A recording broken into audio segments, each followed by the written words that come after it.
విశ్వక్ సేన్కు కొంతకాలంగా టైం కలిసి రావటం లేదు. అతని చిత్రాలు ఏవీ ఆశించిన స్థాయిలో ఆడటం లేదు.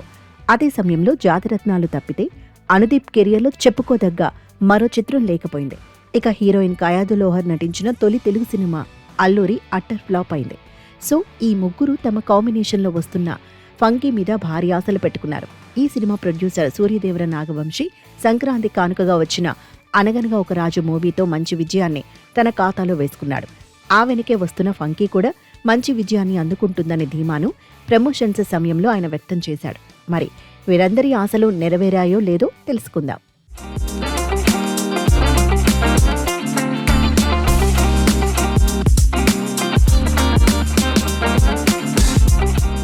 కోమల్ కొత్త దర్శకుడు.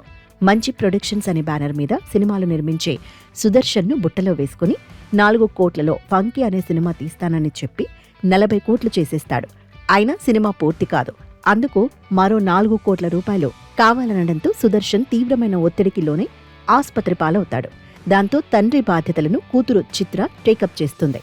కేవలం 1 కోటి రూపాయలతో బ్యాలెన్స్ షూటింగ్ చేయమని కోమల్కు అల్టిమేటం ఇస్తుంది. ఇదిలా ఉంటే ఆ సినిమా విడుదలను అడ్డుకోవాలని ఫిలిం ఫైనాన్షియర్ ప్లస్ గూండా అయిన జీకే చూస్తుంటాడు. కోమల్ ఫంకీ సినిమాను పూర్తి చేశాడా? ఈ క్రమంలో చిత్రతో అతనెలా ప్రేమలో పడ్డాడు? కోమల్ మూవీని ఆపాలని జీకే ఎందుకు అనుకున్నాడు అనేది మిగతా కథ.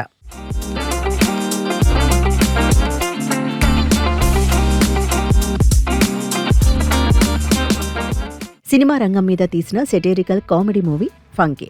ప్రస్తుతం పరిశ్రమలో ఉన్న పరిస్థితులకు అద్దం పట్టింది సినిమా. ప్లానింగ్ లేని దర్శకులు ఎలా మూవీ బడ్జెట్ను దారుణంగా పెంచేస్తుంటారో, అమాయకంగా వారి బుట్టలో పడి నిర్మాతలు ఎలా బలవుతుంటారో అనే దాన్ని కళ్లకు కట్టినట్టు చూపించారు. పనిలో పనిగా పలువురు నిర్మాతలు దర్శకుల పేర్లను యథేచ్ఛగా వాడేసుకున్నారు. దర్శకుడు కోమల్ బాధితులుగా ఇటు దిల్ రాజు, అటు నాగవంశి కనిపిస్తారు. అలానే ఇటీవలి వచ్చిన కొన్ని సినిమాలపైన, వాటిని నిర్మించిన ప్రొడ్యూసర్స్ పైన కూడా సెటైర్స్ వేశారు. ఆ క్రమంలో కామెడీని పండించే ప్రయత్నం చేశారు. కానీ అవేవీ పెద్దంతగా పేలలేదు. అనుదీప్ మూవీ అంటే కథ అసలు ఉండదనేది అందరి నమ్మకం. కానీ మూవీ ప్రమోషన్స్ టైంలో ఇందులో కొంత కథ ఉందని మేకర్స్ నమ్మబలికారు. బట్ గాలిని పోగేసి తీసిన సినిమా తప్పితే ఇది మరొకటి కాదు.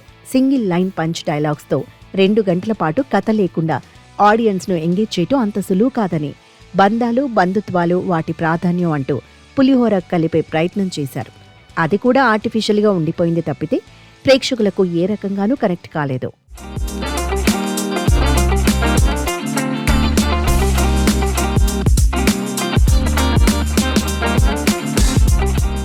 విశ్వక్ సేన్, అనుదీప్ కలిస్తే ఏదో మ్యాజిక్ జరిగిపోతుందని నిర్మాత నాగవంశి ఎలా నమ్మారో అర్థం కాదు.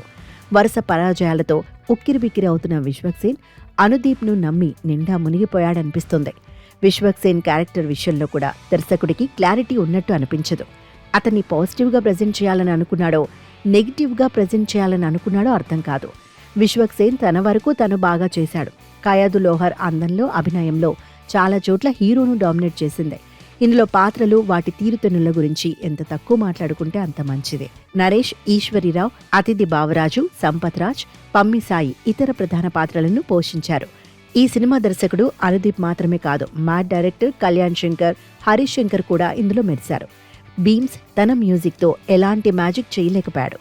సురేష్ సారంగం సినిమాటోగ్రఫీ కలర్ఫుల్గా ఉంది. బెటర్మెంట్ చేసే క్రమంలో కొన్ని పాత్రలు ఎడిటింగ్లో ఎగిరిపోయాయని తెలుస్తోంది. అంతేకాదు, విచ్చలవిడిగా చేసిన కటింగ్స్తో ఎడిటర్ పైన తలకు మించిన భారం మోపారని అర్థమవుతోంది. ఇందులో కోమల్ తీసిన ఫంకీ సినిమా బ్లాక్ బస్టర్ అయినట్టు చూపిస్తారు. ఆ సీన్స్ను చూసి మేకర్స్ సంతృప్తి పడాల్సిందే. నిజం చెప్పాలంటే ఫంకీ ప్రమోషన్స్ను కాస్తంత క్రియేటివ్గా చేశారు. వాటి మీద పెట్టిన దృష్టి ఫిలిం మేకింగ్ మీద కూడా పెట్టి ఉంటే బావుండేది.